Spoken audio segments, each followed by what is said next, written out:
The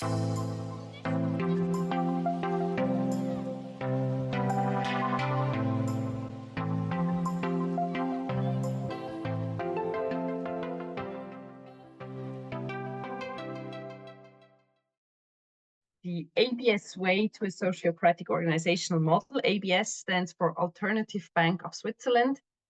I will first let you know a bit who we are, who is the Alternative Bank of Switzerland, but very roughly. And then I will talk about our way to a sociocratic organizational model, what sociocracy is in a nutshell, but really just very, very roughly. And then show you what we did so far, where we are right now, and in the end also a bit what has this to do with solution focus. So what is my solution focused experience in this whole process? The Alternative Bank of Switzerland is existing for over 30 years. It was founded in 1987. There was an association founded. It was in the middle of all those big turbulences in the Swiss banking market. There was a group, you can see it on the picture, so that's a real picture, a group of very passionate and also idealistic people who said, we want to found a bank. We want to prove that banking can also be done in a socially and ecological fair way. So it was founded in 1990 with 8 employees. We were in 2009 co-founding the GABV. GABV stands for Global Alliance for Banking on Values, which is an alliance with 70 member banks all over the globe. So if you want to find a value-based bank close to where you live, that's the place where you can have a look at. End of last year, we had 150 employees at 4 locations in Switzerland. And the ABS is the first bank to fully report its carbon footprint. So we really try to walk the talk. Our purpose, I show the purpose because the purpose is really a strong piece at the bank, but also because it's very important for sociocratic organizational models. So our purpose is that we are committed in our business activities to the common good, people and nature, and the globally sustainable quality of life of present and future generations. And for that, we offer banking services for clients who value exactly that, so who value social and ecological development. And we see our actions as a solidary and solid alternative to the economic logic of short-term profit. And that's a really strong purpose. So in the organization I have been working before, I just worked for ABS for about 8 or 9 months now. I've been working for a Swiss insurance company before, and there we had long workshops around how we create our purpose. And in the end, we had a long sentence and no one really bought in. So it was really like a bit of bullshit bingo, to be honest. But this purpose is really different because if you walk around in the bank, everyone is able to tell you what is the purpose of this bank, what is the purpose, why is this organization existing. And for me, this has also already to do with solution focus because that's such a strong preferred future and such a strong orientation and even lighthouse thing that we have, and that we really, it gives so much orientation in your daily business. I have you some numbers for those who like numbers. I'm not so much a numbers person, but for those who like numbers, there are some. So we have a bit over 9,000 shareholders. We have about 44,000 customers. We have 85% of our credits with a positive social ecological impact. 154 people working at ABS. We will be about 170 by the end of 2024. In Switzerland, many people work part-time, especially women. At ABS, it's even almost half of the people working at ABS work less than 90%. We have more than 30% women in management roles, and the ratio between the highest and the lowest salary is 1 to 3.7, which is a very good ratio, especially in banks. We know that since the General Assembly of UBS yesterday. With these numbers here, you can see we are a very small player in Switzerland. So we have, I think we have 0.05% of the market share. So we are really a very small player. what is very important and what was also defined on this transformational journey is our guidelines for collaboration. So at one point in time, we realized that what we need is some orientation, some guiding principles that help us to decide certain things. And we defined these general principles, the green ones on the left-hand side, and we defined also some principles for our collaboration. That was done before we decided to go into sociocracy. So that was already a very good basis, because you will see afterwards, this all fits very well with a sociocratic model. And they are all formulated with an over in the middle, which means both parts are important, but the first part is always more important, even more important than the second part. And also these guiding principles, they are really also kind of a North Star for us. They also give a lot of orientation in the daily business. And it was the first time for me, I joined a workshop, it was about a year ago. I heard normal employees talking about these guiding principles in a way that they said, yeah, but I mean, we cannot do that because one of our principles is we do over one should. So let's get active ourselves. And I was very impressed by that because that showed me that this is really at the heart of the organization, and it's not something that you just put on bright and shiny paper, but it's really at the heart of the organization. If I look a bit into our organizational transformation, that we are now in a sociocratic organizational model is a result of a very long process. As you heard already, in 1990, the bank was founded. And what was a very strong principle already then was the principle of participation. So participation always played a very important role in the history of the bank, and also in the operations of the bank. So we, long before we were obliged by Swiss law, we had this assembly of all the employees, and they had huge rights of participation already in the bank. In 2010, this principle of participation was put into a charter. And then we grew, and we also, in the meantime, so when the bank was founded, we were a pure credit and loans bank. We did not have any investment part in our bank. And in 2012, the bank decided, or the board of directors decided, to go also into investment banking in a socially fair and ecological sustainable way, of course. That would not fit otherwise to our purpose.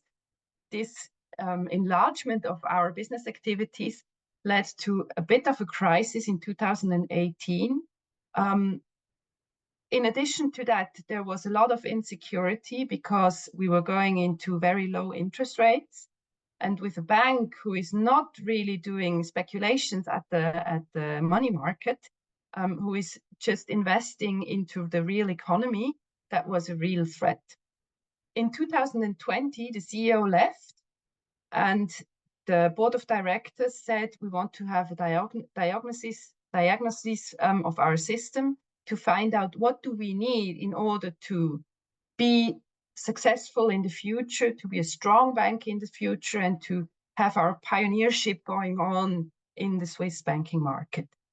And so they did this diagnosis. There were different programs coming out. And in the end, they decided to go into a different organizational model. The bank was structured hierarchically before, so very classical. And so then they decided to really bring this principle of participation also into the form how we are organized as a bank. And so they decided to apply sociocracy, which was at the beginning a huge buzzword for everyone. So no one really knew what this was all about. But the why behind was really to make sure that this participation is also held by the way we are organized. I will show you a bit later how we moved from 2021 to where we are now. So that's just a bit of a story that you understand where we are coming from and what's kind of the the DNA of the bank, and also why this transformation was in the end decided to go into sociocracy. Before I go there, I would like, for those who have no idea what sociocracy is, and it's even a difficult word to spell for some. So what is sociocracy? Sociocracy is something that is no new hype or something like that. Sociocracy exists already for more than 100 years. It was first, so Sociocracy 1.0 was first almost 100 years ago defined by the Quakers. They used this as a meeting practice, which was a very democratic meeting practice they were implementing in their communities. In 1970, Gerard Endenburg then defined Sociocracy 2.0, or the sociocratic circle model. He was thinking about how can we bring this practice that the Quakers had and the more democratic way of governance, how can we bring this more into organizations? And so he defined this sociocratic circle model, which was then taken in 2008 by Brian Robertson. He created holacracy out of the sociocratic circle model. Maybe some of you have heard about holacracy. Quite some IT companies use holacracy today as their organizational model. It's similar, it's familiar, but it's still different. So there are some differences in it. So the democratic piece of it, for example, is not so strong in holacracy as it is in sociocracy. And then in 2015, also maybe inspired by the huge success that Brian Robertson had with holacracy, these three people that you can see here on the slide, James Priestley, Liana David, and Bernard Bockelbrink, they created a new form of sociocracy where they took the original sociocratic circle model and added to it agile and lean principles. And they said, we don't want to have this as a fixed model, which you take or leave, like holacracy, for example, and in a way also the sociocratic circle model. But we want to offer a more modular piece that you can use, where we have some very basic principles. I will show them in a minute. And you have a huge toolbox of, they call it patterns, that you can use in your daily practice. So that's a bit about the history of sociocracy. The last form of sociocracy was called Sociocracy 3.0, also called S3 as an abbreviation. And at ABS, we decided to implement S3. So we did not go into holacracy, we did not go into the circle model, but we implemented, or we're on our way to implement S3. And these are the basic principles of S3. So we have consent as a decision modus. So we don't decide on consensus. Everyone has to agree, but we decide on consent. We decide to go with a proposal when there are no major concerns about it, when there is no big risk that we can see. So it's this what you know also in the agile world. This good enough for now, safe enough to try is one of the biggest things that we use. And that's how we go into decisions, or we are learning to go into that way. Equivalence is one. I will not go into each one of those because I think our journey might be more interesting. And there is also a resource that you can see in the description of this evening session, which there is a link in it where you can find all the details. Accountability is one of the very important principles.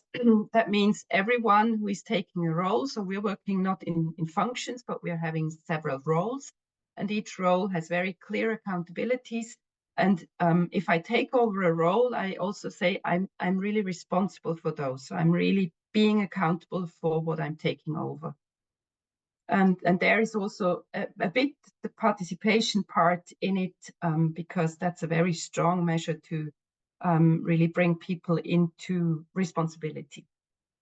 The continuous improvement is very strong and very agile also, I think. So we go with what is safe enough to try, and then from there we iterate and continuously improve what we do. Transparency is also a very important principle for S3 and also for the bank. So the bank is always very transparent. You can see in our annual report all the credits we give with the names of the people who take the credit, for example. So transparency is also in our DNA, and transparency is also a very important principle of S3. Everything we do is transparent. All the decisions are transparent. All the meeting records are transparent. So that's a very something that fits very well to the ABS. And then effectiveness and empirism, I won't go there at the moment. I won't go in this in detail. It's just that you get an idea of these are these 70 patterns that S3 designed and describes. So whenever we get to a point where we don't know what to do, we are having a look at this list, at this map, and then most of the time we find an answer, we find an idea what we could do in this very moment. As ABS, when we started the journey, we did not want to go there to say everyone can choose which pattern they want to use, but we decided to define some of those 70 patterns that are mandatory for all the circles we work in. Here you can see like the 5 building blocks that are very important for us. So again, our motive why we went into Sociocracy as 3, because we want to have self-responsibility in the roles. We wanted to unfold potentials and develop ABS and the people within ABS. We wanted to have S3 as a connecting framework for shared leadership, which means we don't have any formal hierarchical leadership functions anymore, but we share leadership amongst different roles. We have a hierarchy of roles and circles, not of roles, but of circles. And we have standard and expert roles. So for example, in my circle, I work for the circle, the people circle. And my role there is the coordinator, which maybe in a hierarchical function would be the leader. But I'm only responsible for people leadership and the strategic leadership of the circle. Everything else is in expert roles. So we have in our circle an expert for recruiting, for example, and she is deciding in her role. So it's not up to me to decide something, but she is deciding in her role. And if we want to do changes, we do that tension-based, which means everyone can bring in some tensions, some ideas, some things that could be different and better than they are now. And that's how we do changes. Then in the circles, so it's a circle structure. I will show that in a minute. Each circle and each role has a purpose, and this purpose, of course, has to contribute to the overall purpose. And that's why I said at the beginning that this purpose is also for sociocracy so important. And if you ever go through Elvira's training, you will know that purpose for anyone is important. But it's really a huge orientation.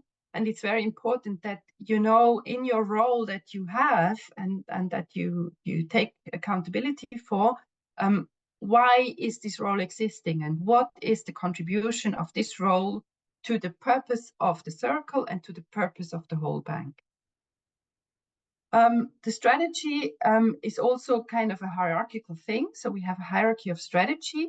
At ABS, the sustainability strategy sets the frame. That's our most important and guiding strategy.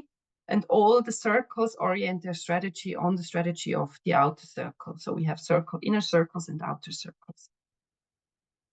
Then we have the 7S3 principle, as I showed you just before. And we have these 8 ABS specific principles that I showed you, the green and the blue ones, which are also very guiding for us. And we orient our organizational structure at the value creation, which means we don't just build boxes and reshuffle boxes, but our structure always follows the value creation, follows the process, and the process follows the strategy, and the strategy follows the purpose. So that's kind of the hierarchy we have. It's not a hierarchy of people, but it's a hierarchy of purpose, it's a hierarchy of strategy, and it's a hierarchy of circles. So these are the building blocks. This is how our organization is looking like. So we have, this is the whole bank, also with the board of directors. So the board of directors, they are also experimenting with some sociocratic patterns. Then we have the operative circle. We have four main circles.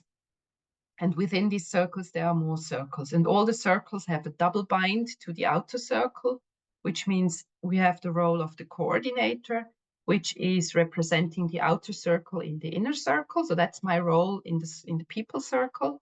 And we also have a delegate who is representing the inner circle in the outer circle.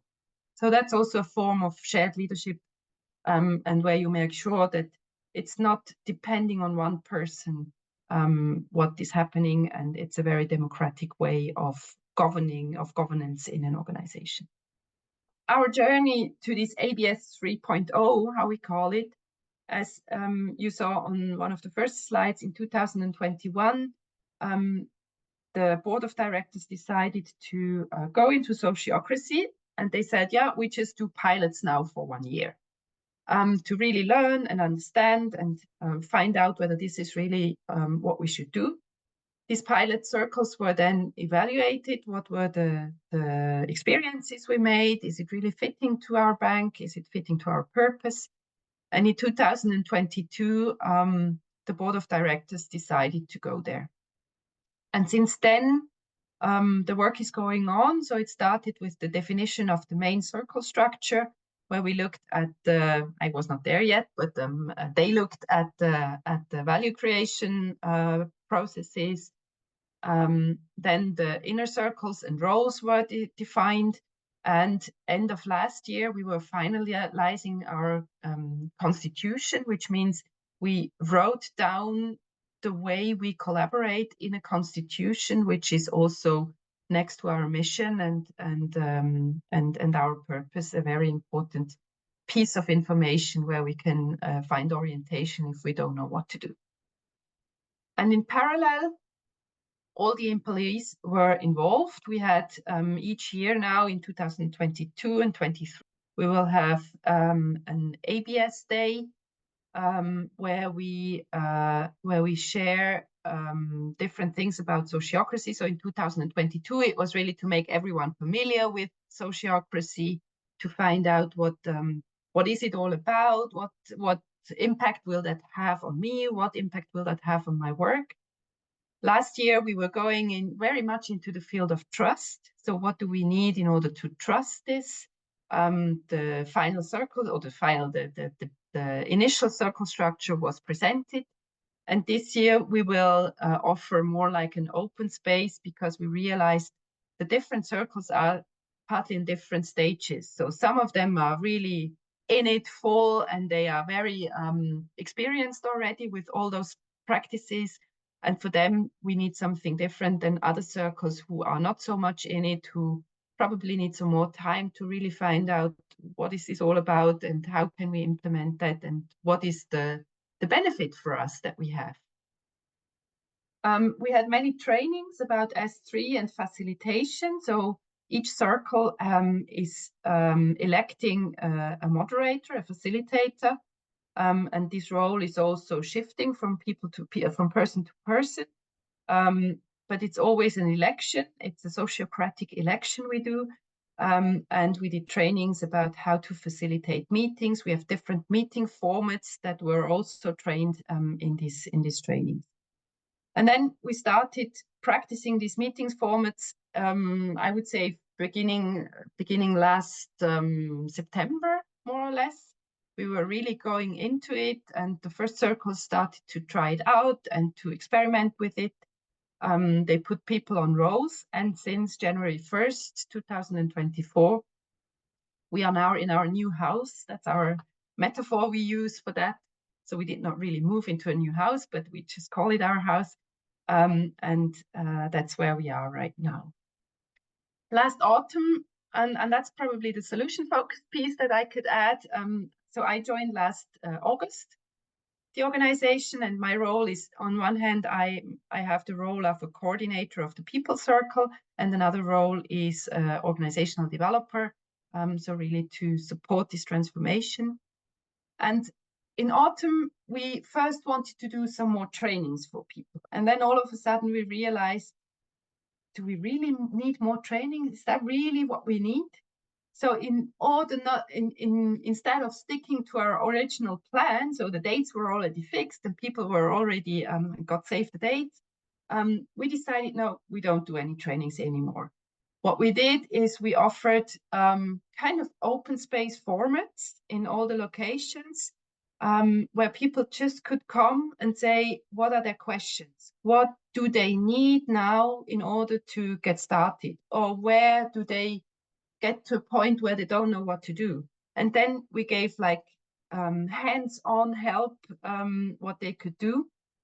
And what was important to me is, or was still is that we showed them, or we shared all the learnings they brought in, because they started to work in this organization and they made a lot of experiences, and we tried to make them visible. We tried to really share these experiences in different formats, and that was the best thing we could do at that moment. So it was really turning out true that we did not need any more trainings.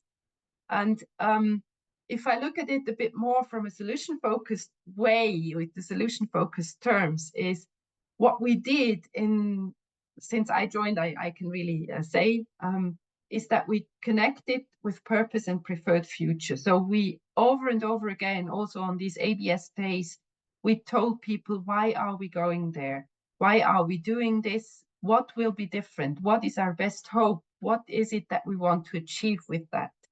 And we invited people also to share their stories. So what is their imagination? What is their idea of a preferred future? Where do they want to go? And since the purpose and the values are so strong in the bank, we could always pick them up there. And that was a very big thing. Started to really appreciate also what we've already achieved. So everyone who has gone through a transformation, you always see the huge mountain that is ahead of you, and you often forget about the huge way that you have already gone through. And so I tried to install exchange formats, bi-weekly exchange formats for the standard roles, where we were also sharing good practice, where we were also appreciating one another, what we have already experienced or what we have tried out, even if it didn't work out, what could we appreciate? So really appreciating what was already achieved. A bit similar, we wanted also to foster what's already working well. So how could we strengthen those newly developed practices? And that was also mainly by just sharing stories, sharing experiences, telling things that were already working very well, asking people about differences. What's the difference that you see now? You are doing these meetings in the way that we do it right now. And that had a big impact because people started really to learn from each other. And they got encouraged to also maybe go one step further than they have been until now. For me, also, these tension-based interventions are something that is highly solution-focused, because the question is always, okay, where are we standing right now? What is already working well? And what brings us one step further? What's needed next? And that's exactly the question we as organizational developers ask ourselves constantly. So we try to observe, we try to sense what's going on in the organization, and then asking ourselves, okay, what brings us one step further? And the thing that we just did right now, to give you an idea, is we realized that many people are a bit tired because the transformation is already going on for a long time. At the same time, we are growing. At the same time, many of the processes have to be redefined. So it's really a lot going on. And many people get tired. And we wanted to give them some space to also have for their own grounding, in a way. No, grounding is, I think it's negative in English, but really getting their feet on the floor again. And so what we did, I did it just today for the first time. We offer weekly mindfulness sessions, just 20 minutes in the morning, where we just help people to get in touch with themselves, to find out what is their intention, to connect also with the purpose of the organization and with the purpose of their roles, and with that kind of get their feet on the ground and get some energy to move on and to do some next steps. And I would like to end my presentation with a quote of Maya Angelou, which I find is very solution focused, and it's really kind of my guiding quote: "Do the best you can until you know better, and then when you know better, do better." And with that, I thank you very much for having me here, Elvira, and I'm very curious to learn about your impressions and answer your questions. Thank you very, very much, Astrid. I mean, it was a wonderful, wonderful overview of the process as well, and letting us peek into a little bit of how you are doing what you are doing when you are developing the organization. I'd like to open the floor for a few clarifying questions. So, hello, Astrid. Thank you so much for that. Very, very interesting presentation. One thing that always concerned me about sociocracy, and particularly about holacracy, was the fact that the manual seemed to be about 3 meters thick for how you should do it. And I always thought that was a bit strange. We'll have a very fluid self-organizing thing, but you have a manual 3 meters thick. How have you worked with that? Is that what yours looks like? And what are your thoughts on that? Yeah, well, our constitution is also quite a long piece of paper. But it gives some orientation also, because we decided to make something. So, for example, to organize in circles and to define roles and to doing consent decisions. And some more, we decided that this is mandatory for all the circles. So everyone in the organization will have to do that. And we wanted to write that down in a way that fits to our organization. Also, what kind of standard roles do we have? How do we elect those standard roles? In a way, some things also had to be written down because we are in a highly regulated market, and the Swiss financial, how do you say, the FINMA, I don't know the word in English. So they wanted to know how we get organized. And I mean, in the end, we probably are more clear on responsibilities. That's what they want to know than other organizations. But yeah, it's still a big piece of paper. And what something is that is on our agenda for this year is to bring it down in small chunks, maybe small learning nuggets, pieces where people just can switch in if they want to know about meetings and if they want to know about consent decision, etc. So we want to bring it down into small chunks that people can just sneak in when they want to know something, that they don't get pushed down by a huge staple of paper. Thank you. Astrid, thank you. I echo Mark's comments. It was an excellent overview of what you've done, and really appreciate that. My question is really getting to what you noticed in solution focus by using solution focus. What difference did you notice in the people when you use solution focus compared to perhaps other people using something different? Like diagnosing. Yeah.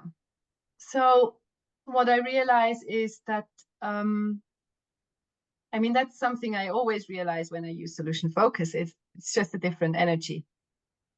Because people look at what is already working and what is already there and what is the things we can build on, and they don't look at the huge piece of or the huge hill that they have to step up, but they look at what is already there, and that makes for me such a big difference when working with people.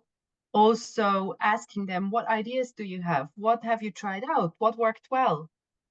So that makes just a huge difference, because they realize that they are able to find solutions, because they realize that they they are able to take over responsibility, and they also in a way get encouraged to experiment more. Because we know that even if something does not go well, we appreciate that they have tried, and we appreciate what might be the small thing that still worked out, although it worked not out as a whole. And that makes such a big difference, really going into this experimentation mode and into this good enough for now, safe enough to try mode. Because that's very unusual for a bank. I mean, we're not really risky people. We like to have low risks at the bank. And that helps very much to bring people into this experiential way of working and just saying, okay, let's try. And then we will see whether it works out well. And if not, we just do something different. Okay, thank you very much. Thank you. And maybe Titus's question. Titus, you want to say it or shall I read it out? I can say thank you, Elvira, and of course, Astrid, it was great understanding your company better. And my question is always with similar structures that is it suitable for everyone? So did everybody got on board it throughout the journey, or were there people leaving because of this transformation? And practically anything that you can tell how you could help people get accustomed to these very different ways of working from people perspective. So until now, I don't know of anyone who resigned because we went into sociocracy. I know of a couple of people, maybe a handful of people, who say, bah, we go with it, but we're not really the front runners. And at the moment, it's like, okay, so I think as an organization of 150, it's okay to have a handful of people who are not really like those who are promoting this new way of collaboration. And I think what we did is really getting people involved at a very early stage. Also with the definition of the roles in the circles, they were highly involved, of course. And with that, I think people realize that we really mean this participation thing, and that we really mean that they want to, or they should take over responsibility. Where we are right now, what I can hear some voices is this taking over responsibility for some is also a bit of a threat. So I have one colleague, and she recently said in a meeting, well, I just realize now what it means to take over responsibility, and I'm not really sure whether I really want. And I thought that was very brave to say that, and it shows a lot of trust also in the organization. And I think that's exactly the thing we want to help people understand. What does that mean? So we also talk about personal development here. And I have not really, so these mindfulness sessions are maybe a first little step into that way, to really connect with it and connect with themselves and find out, what do I need in order to being able to take over this responsibility. Thank you, Astrid. Thank you, Astrid. Daniela is the next, and then Patricia, and then Sergey. Lots of questions. Very good. Yes, Astrid, thank you very much for your presentation. Really very interesting. One question, it's always the moment when you start into such a project. You mentioned that you worked in with pilots. So maybe what department started up with? How did you manage this time when this pilot was running in one department and the other were not yet on that model? And did you organize some exchanges where the others already got some insights on how it's working, or how did you organize this transfer period before then you started with the entire organization? So one thing is that at ABS, everything is transparent. So everyone knew that there was something going on. We are very transparent with everything. So there are no hidden ways of doing things. And from what they say, I haven't been there by that time when they did the pilots, but from what I heard is that the idea of the pilots was more to experiment with certain patterns. So they didn't go full-fledged into sociocracy, but they started, for example, to experiment with meeting formats. They started to experiment with shared leadership in the meetings. So they had a facilitator in the meetings and one person who was documenting the meetings, and some other patterns they used. So they just picked up some patterns and tried out some things. They got some training also. And then these insights were again shared also in the organization. So everyone knew that there was something going on, and everyone knew that it's going to be a decision of the board of directors whether we go that way or not. But it was really more experimenting with some patterns. And I think, to be very honest, I think Sociocracy 3.0 is a really cool model, even if you don't introduce a full-fledged sociocratic organizational model, just to have a look at it. So I would really invite you to have a look at it and to see whether there might be some patterns. And some patterns, if you work, for example, in Scrum formats, they might be very familiar to you. So, for example, retrospectives. So I think there are many patterns that can be used also without fully transform an organization, but just use them as a toolbox. I'm very convinced that this can work also for longer term. I mean, we will not be 1,000 people in 3 years or so. That's not our aim, and that would not fit to our purpose.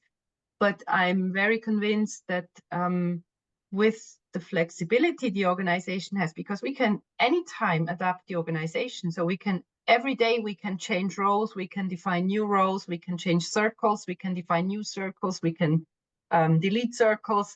So that's a very adaptive organizational structure. And with that, I think the only thing, so it's probably not so much on the structure side, but it's more on the mindset side that is now needed. And that's also one of our biggest aims for this year from an organizational development perspective, to really foster this mindset that people start also creating the organization. And for that, I'm very convinced that the form we are organized now is very sustainable for the bank. Also because it just fits 100% with our purpose and what we are doing. One more small question.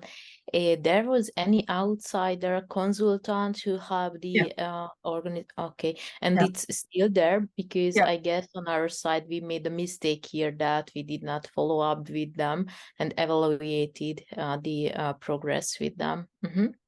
Yeah, So we have 2 external consultants who are supporting us, and they also did the whole trainings for us. I mean, we don't have all the resources in-house, so I just joined last year, and that was a newly created position. And I think they played a huge role, because they were very active, especially in the beginning when the decision was taken, when the initial circle structure was created. They took over a huge role in the organization design part, but also in how we set up this whole transformation process. So it's really cool, and I really love to work with them. So it's also a very good match with our organization, and they will work for us for probably still this year, maybe at some points also next year. Thank you. Thank you. Great. And Sergey, thank you for being patient. Last question. Thank you. A huge honor. Thank you, Astrid, for a great presentation. It's very inspiring. And I'm curious if you could share a couple of examples of how your organization faced disagreement or maybe even conflict, and how sociocracy and solution focus help to resolve or address it. Yeah. So with conflict, I think we're not really there yet. We're still on our way. One of the things is that one of our collaboration principles that you saw at the beginning, the green and blue ones, one of them is honesty over harmony, which is really to be true to each other, to be really open and transparent also what we need. And of course, it's just human beings working there. And we're struggling with conflicts as any other company struggles also at some points. We're on our way. We plan to implement in some way also some ideas out of the nonviolent communication, which I think is a very helpful piece and a helpful mindset, which also fits very well to solution-focused work. So we will go there probably a bit, and we also offer. So, for example, in retrospectives, it's often the place where conflicts show up, and there we just offer also, for example, external moderation, or we invite people to ask another moderator, another facilitator from another circle to come in and facilitate that people are not too much involved. So that's where we are standing at the moment. Yeah, things are going on. We try to be honest. We try to be transparent also with our needs and things that we observe. And we're on our way. Good, thank you.